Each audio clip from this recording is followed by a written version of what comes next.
Republic Act 7836. President Ferdinand Marcos, the president who issued Prudential Decree 1006 on September 22, 1976, when the National Board for Teachers was formally organized. This was the first board to survive the teaching profession in the country. All teachers back then have to take the professional board exam for teachers.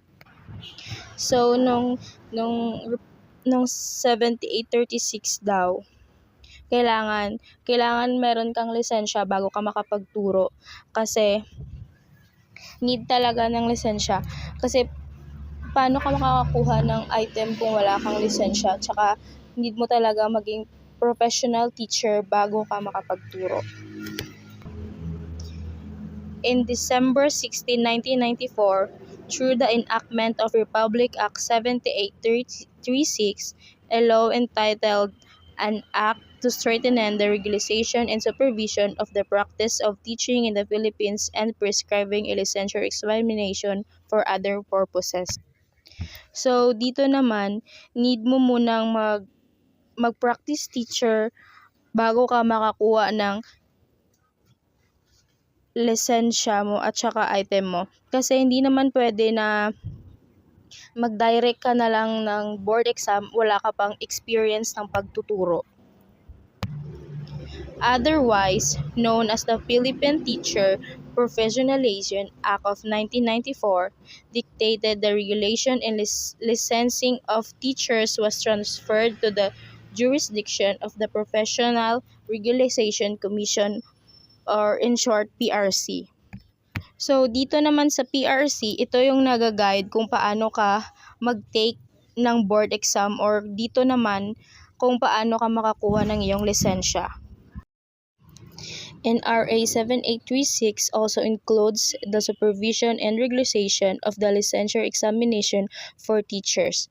It covers all teachers in all levels of education from preschool to secondary, whenever part-time or full-time.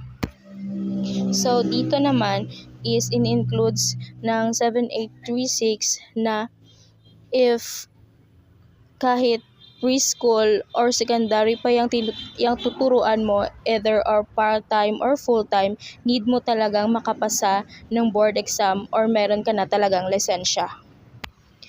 Article 1 provides the statement of policy, objectives, and definition of important terms used in law. So, dito naman sa Article 1, kailangan mapabuti ang kalidad ng mga estudyante o ng edukasyon sa pamamagitan ng pagtiyak ng mga guro ay may kakayahan at lisensyado.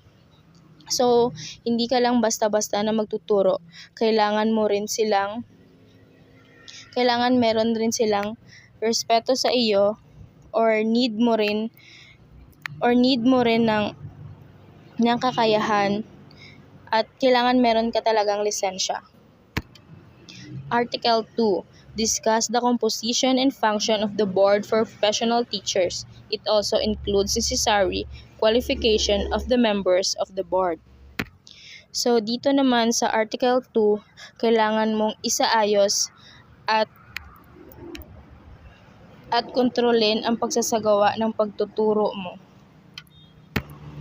Article 3 explain the examination and registration rules and procedure.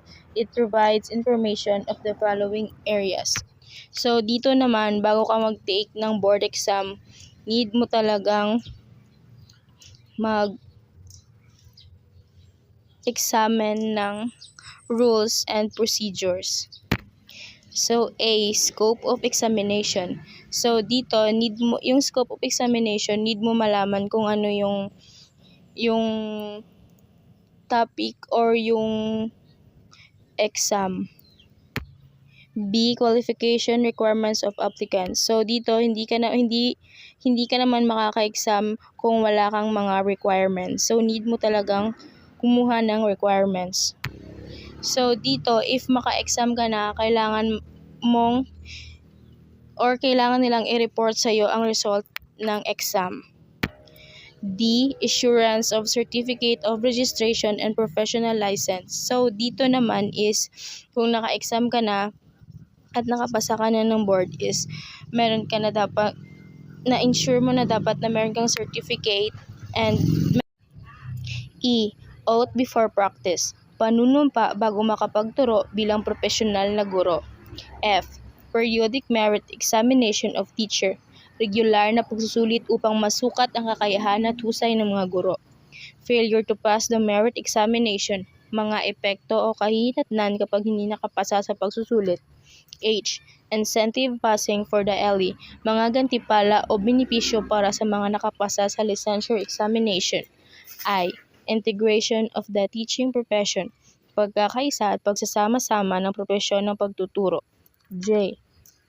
Revocation of the certificate of registration, suspension from the practice of the teaching profession, and cancellation of temporary or special permit. Pagbawi ng lisensya, pansamantalang pagpapatigil sa pagtuturo o pagkansela ng permit kapag may paglabag ang guro. K. Registration procedures. Mga hakbang o proseso sa pagpaparehistro bilang guro. This law recognizes the vital contributions of teacher in nation building and development. Teachers are responsible for the development of good and literate citizens. So, itong mga law na daw ito ay mahalaga at ang mga guro ay isa sa pinakamahalaga sa bansa natin. Dahil kapag meron tayong nanay sa ating bahay, ang mga guro ay pangalawa rin nating nanay. Responsibilidad rin tayo ng mga guro pag tayo ay nasa paaralan.